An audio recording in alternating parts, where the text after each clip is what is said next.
नमस्कार, स्वर्णिम भारत यूट्यूब चॅनलमध्ये आपलं स्वागत. लोकमान्य बाळ गंगाधर टिळक यांची जयंती स्वामी विवेकानंद सार्वजनिक वाचनालय रिसोड या ठिकाणी उत्साहात साजरी करण्यात आली.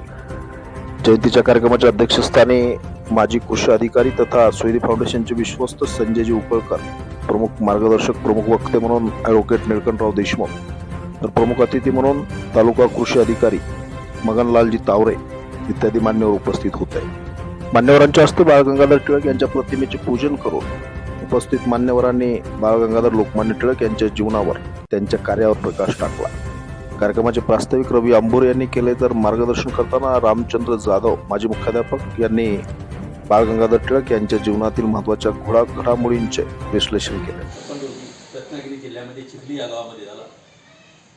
वयाच्या 16व्या वर्षी तापी या मुलीशी त्यांचं लग्न झालं.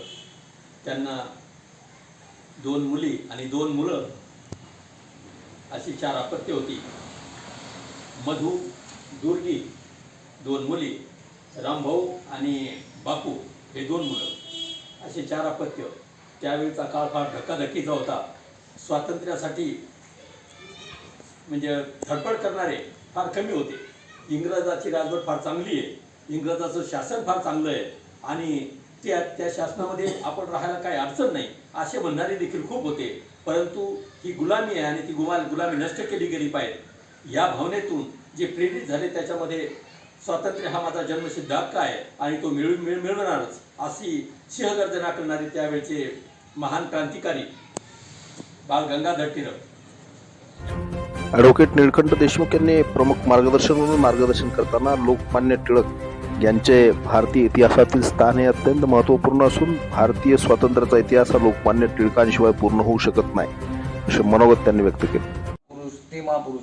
आजकाल तर जयंत्या आणि ह्या पुण्यतिथ्या ह्या विशिष्ट जाती धर्माचे जे काही आपल्या जातीसाठी, आपल्या समाजासाठी ज्यांनी काही विशिष्ट काही केलेलं आहे, अशाच नेत्यांच्या, पुढाऱ्यांच्या जयंत्या साजऱ्या.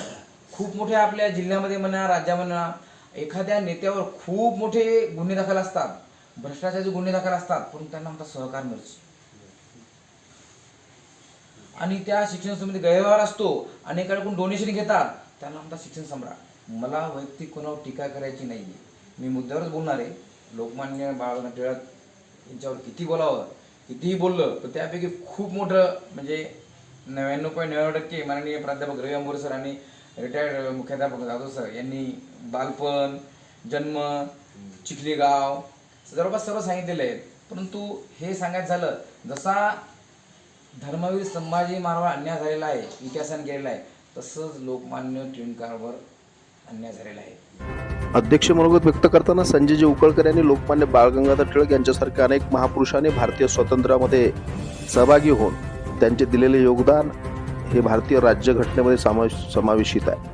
भारतीय राज्यघटनेचा सर्वांनी सन्मान केला पाहिजे आणि भारतीय राज्यघटनेनुसारच प्रत्येकाने आपले जीवन या ठिकाणी व्यतीत केले पाहिजे असे मोलाचे मार्गदर्शन त्यांनी केले.